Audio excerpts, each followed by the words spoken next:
എല്ലാ പ്രിയപ്പെട്ടവർക്കും എൻ്റെ മറ്റൊരു വീഡിയോയിലേക്ക് സ്വാഗതം. ഇന്ന് നമ്മൾ ഒരു ഇടിഞ്ചക്ക ഉണ്ടാക്കുന്നത് എങ്ങനെയാണെന്ന് നോക്കാം. ഇതാണ് നമ്മുടെ ഇടിഞ്ചക്ക. നമ്മളിത് അതിൻ്റെ ഈ മുള്ളെല്ലാം ചെത്തിക്കളഞ്ഞ് വൃത്തിയാക്കി എടുക്കാം. ഇത് കട്ട് ചെയ്ത് ഒരു പാത്രത്തിലേക്ക് കട്ട് ചെയ്ത് വെച്ചിട്ടുണ്ട്. ഇനി നമുക്കിത് കുക്കറിലേക്ക് മാറ്റാം. ഇതിനകത്തേക്ക് കുറച്ച് മഞ്ഞൾപ്പൊടി, കുറച്ച് ഉപ്പ്,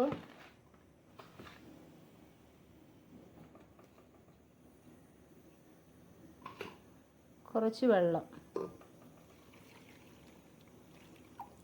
വേഗം മാത്രമുള്ള വെള്ളം ഒഴിച്ചാൽ മതി. പിന്നെ ഇഡ്ഡലി പാത്രത്തിനകത്ത് വെച്ച് ആവി കയറ്റിയെടുത്താലും മതിയാകും. ഞാനിത് കുക്കറിലിട്ടാൽ നമുക്ക് പെട്ടെന്ന് വെന്ത് കിട്ടും. നന്നായിട്ട് വെന്ത് കിട്ടുന്നത് കൊണ്ടാണ് കുക്കറിലിട്ടത്. നമ്മുടെ ഇടിഞ്ചക്കയ്ക്ക് ആവശ്യമായിട്ടുള്ള തേങ്ങ, മഞ്ഞൾപ്പൊടി, ചെറിയ ജീരകം, ചെറിയ ഉള്ളി, വെളുത്തുള്ളി, കാന്താരി ഇത്ര ഞാൻ എടുത്തിട്ടുണ്ട്. ചിലർ ജീരകം അരയ്ക്കും, ചിലർ അരയ്ക്കത്തില്ല. നമുക്കിതൊന്ന് മിക്സിയിൽ അരച്ചിട്ട് വരാം. നന്നായിട്ട് അരഞ്ഞു പോകരുത്, ഒന്ന് ചതച്ചെടുക്കാവുള്ളൂ. അപ്പോൾ നമ്മുടെ ഇടിഞ്ചക്ക നന്നായിട്ട് വെന്ത് പാകമായിട്ടുണ്ട്. ഇനി നമുക്കിതൊന്ന് ചതച്ചെടുക്കണം. പിന്നെ ചൂടൊക്കെ പോയിരിക്കുകയാണ്. ഇതുകൊണ്ട് ഈ പാകം ഇങ്ങനെ വെന്ത് ഉടയത്തക്ക പാകത്തിന് കിട്ടണം. ഇതൊന്ന് ചതച്ച് എടുത്തിട്ട് വരാം.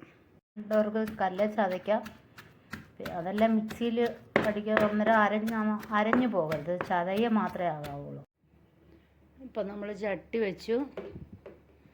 ഇനി നമ്മൾ എണ്ണ ഒഴിക്കാൻ പോവുകയാണേ.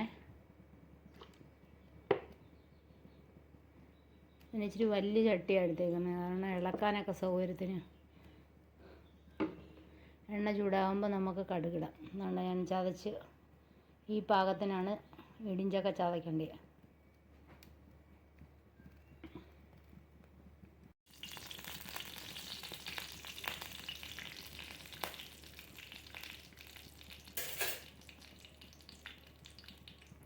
ഇപ്പം കടുകിട്ട് കടുക് പൊട്ടി. ഇനി നമുക്ക് ചെറുതായിട്ട് അരിഞ്ഞ് വെച്ചിരിക്കുന്ന സവോള ഇട്ട് കൊടുക്കാം.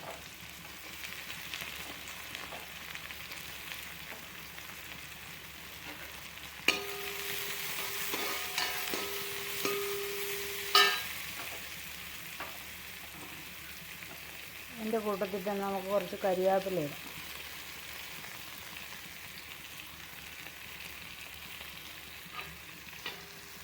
സവാള ഒന്ന് വഴണ്ട് വന്നിട്ടുണ്ട്. എന്നിട്ട് നമുക്ക് കുറച്ച് ചതച്ച മുളക് ഇട്ട് കൊടുക്കാം.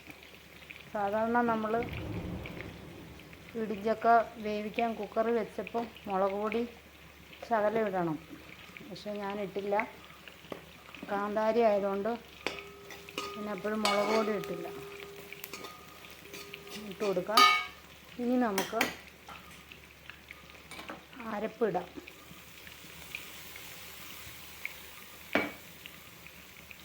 ഇട്ട് അരപ്പിലെ ജലാംശമൊക്കെ ഒന്ന് വറ്റി വന്നിട്ടുണ്ട്.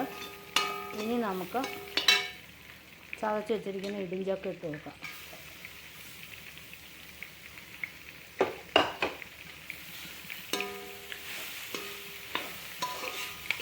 നമ്മൾ ഈ സമയത്ത് ഉപ്പ് നോക്കണം. ഉപ്പ് നോക്കി പോരായ്മയുണ്ടെങ്കിൽ കുറച്ച് ഉപ്പിട്ട് കൊടുക്കുക.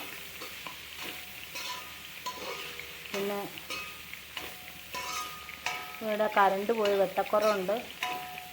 അതുപോലെ തന്നെ ക്യാമറമാനും എല്ലാം ഞാൻ തന്നെയാണ്.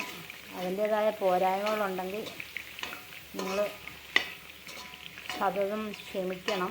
ഇപ്പോൾ കറണ്ട് വന്നു. അപ്പോൾ നമ്മുടെ ഇടിഞ്ചക്ക തോരൻ ഇവിടെ റെഡി ആയിട്ടുണ്ട്. ഇങ്ങനെ തന്നെ വേവിച്ച് ചതച്ചെടുക്കുന്ന സമയത്തോ അല്ലെങ്കിൽ ഇങ്ങനെ ആക്കിയിട്ടോ നമുക്ക് വേണമെങ്കിൽ കട്ട്ലറ്റ് ഉണ്ടാക്കാം.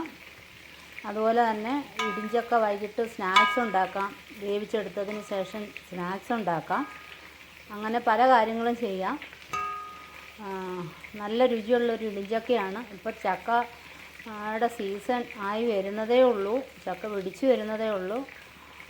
ചക്കയുള്ളവരൊക്കെ ട്രൈ ചെയ്ത് നോക്കുക. ഫീഡ്ബാക്ക് അറിയിക്കുക. വീണ്ടും അടുത്തൊരു വീഡിയോ കാണുന്നത് വരെ ബൈ.